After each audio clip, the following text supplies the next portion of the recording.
In this video, I want to talk to you about how cold calling worked for me, selling websites and online reputation management services, Google reviews. I'm going to go over the script that I used at the time and basically tell you the story and how it worked. Even just looking at the script, it's not very comfortable. So no one ever goes like, oh, let me do some more cold calls in my free time. It was pretty an intense something I had to go through to land my first, I think it was 8 clients that was just purely cold calls. So let's go through the cold calling script. So here's the script, and I wish I had done some more recordings of those actual cold calls. Those are a couple months ago. For those of you who don't know, there's a video on my channel where I talked about how the first 54 clients happened in my business. And if you refer to that video, there's this period of time where my family moved from Switzerland, we moved to the United States, and we actually moved to a city called Redding, California. That's why that is in the script. And that was the time I knew nobody in the city, and all I needed was new clients. And those are the most brutal calls emotionally to just call people that you don't know. And I had a little bit of track record at the time. I've built about 25 websites before I started making those calls. So I had a little bit of an idea of what it would take to build a website. And I specifically reached out to people that had no website or had a really old one. And if they did have a website that was somewhat decent, my second offer was going to be to offer them Google reviews. And so the script is not really clear on if we're selling one or the other, but I just copy pasted what I had at the time, and I'm going to go through it with you guys. When I called the person, before I called the person, I had a guy on Upwork give me a list of every single business locally in town.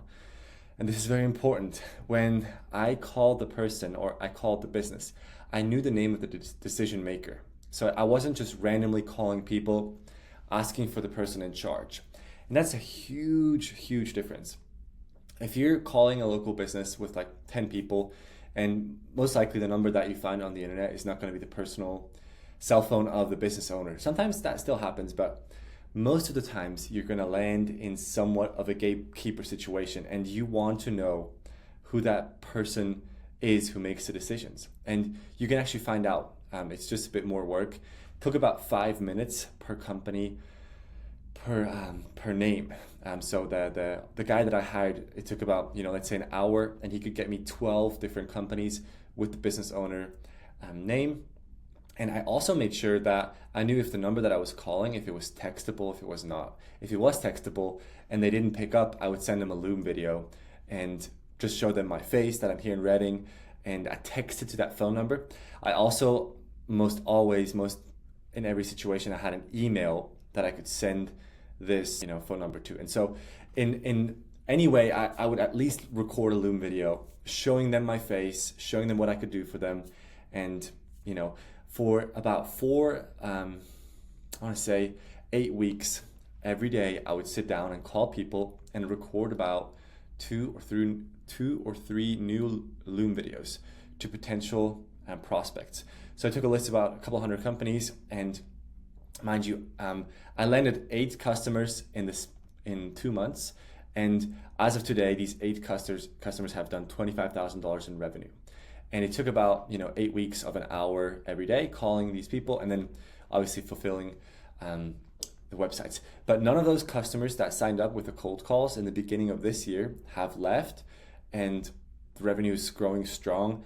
And multiple customers have upgraded from the basic website hosting to Google reviews, and then even more services on top of that. So this is a very good base, and it was very needed to just get me started. And I'm really passionate about anybody who wants to do it can do it.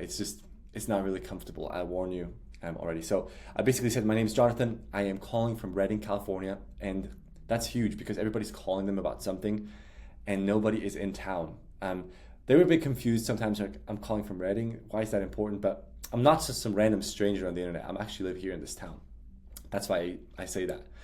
And then I say, is this John? Like if John's the decision maker, I would ask them, is this John? I didn't put that in here. Is this John? I'm just making this capital because this could be any name, the business owner name. Is this John?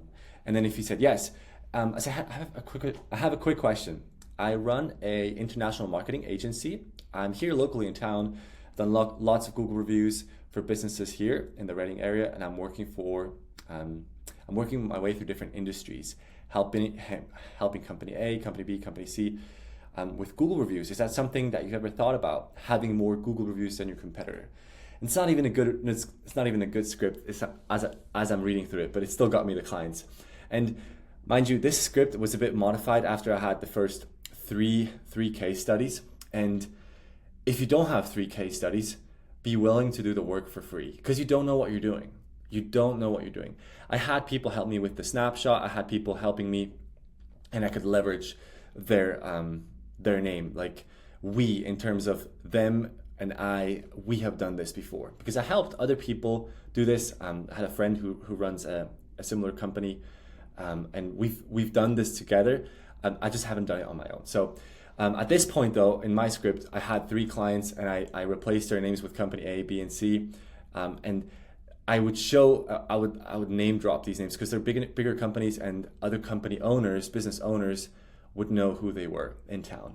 And they would say whatever they'd say here in between, and then said, "Hey, I'm doing one landscaping company in Shasta County, and currently I'm calling all of them. I know my stuff works. I don't want to waste your time." That was kind of my attitude. And the goal, and this is in my notes here at the bottom. So many people get confused about this. First, it's really hard to make cold calls, and nobody wants to do them. And the second thing is, they have the main focus. They want to sell the whole product on the cold call, when the purpose of the cold call is just to get people to book a meeting with you. It's that simple. And because I was doing this locally, I would drive to their business. It's like, who would do that? I would drive to their business, buy them the coffee, spend the $5 on the coffee, and then I just talk to them, about things before pitching. But again, it is all about booking that intro meeting. It's not about selling the thing on the cold call. And so many people they want to go straight to the sale. And it's possible if you're selling something really low ticket. If you're selling a website or any sorts of reoccurring revenue, you will notice that it's a bit of a harder sale than just a one-time $10 item. It's a bit of a commitment that you're selling. And so you want to make sure you don't rush that. And the purpose of the cold call, again, I'm repeating myself, is just to get people into a meeting with you, whether it be a Zoom call or an in-person meeting. And here's the funny thing. I had 8 customers that I landed from those cold calls, and I think 6 out of the 8, they signed on the first meeting. It didn't take more follow. It was just amazing, because I sorted out all the ones that I wouldn't even want to call. I only called the ones that I think would be a great fit.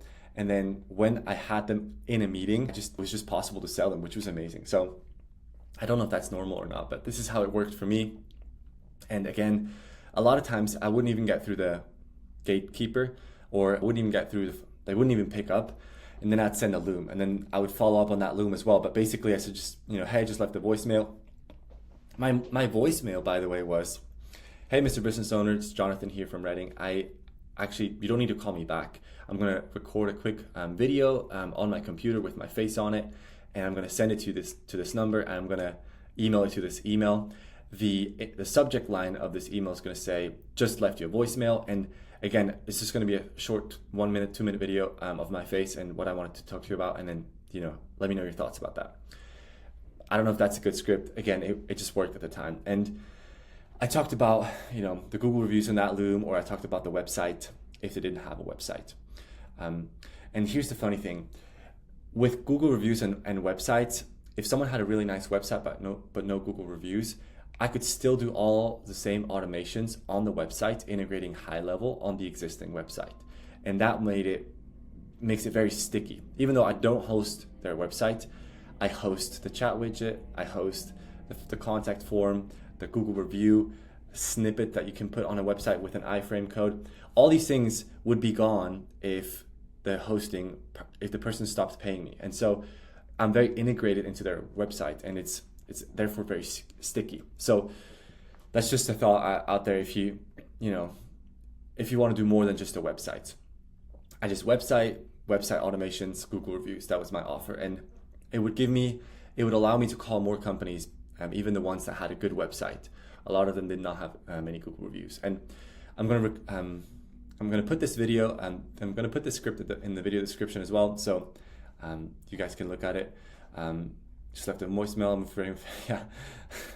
Have you ever considered having more Google reviews than your competitor? And then I gave them the 3 reasons why, and then I gave them the case studies why, and I had some cool case studies at the time of people getting lots of reviews, and yeah, that's pretty much the whole video. If you guys have questions, if you want to know more what's happening right now, just shoot me a comment down in the video, and I will get back to them, all of them, and I'm looking forward to hearing from you guys.